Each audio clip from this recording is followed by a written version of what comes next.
Today, I want to tell you a story, The Prince with Donkey Ears. The Prince with Donkey Ears. A long time ago, there was a kind prince who had floppy ears, shaped like a donkey. The king and the queen were very worried about their son's ears and put a hat to cover them up.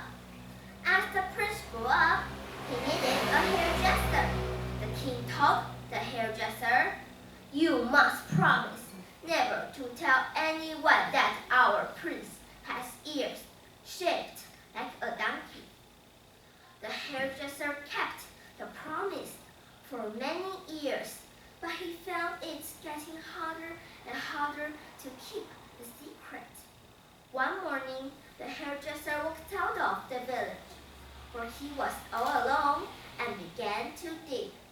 When he made a deep hole, he leaned over into it and shouted, "The prince has ears shaped like a donkey!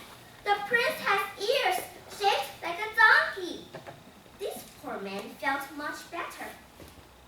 Then he covered the hole with dirt and grass and returned to his home.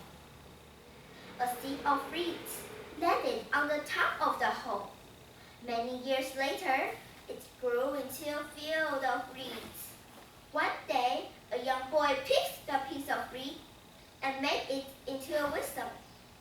When he blew, the whistle cried out, "The prince has ears shaped like a donkey!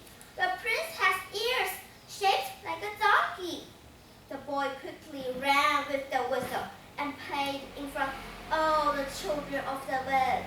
They giggled and laughed, and before long, every child of the village made a whistle out of the reeds that cried, "The prince has ears shaped like a donkey! The prince has ears shaped like a donkey!" The king and the queen heard about the whistle and were upset and angry at the hairdresser. "You did not keep your promise and betrayed our trust. You should be punished," said the king. Thank you for listening.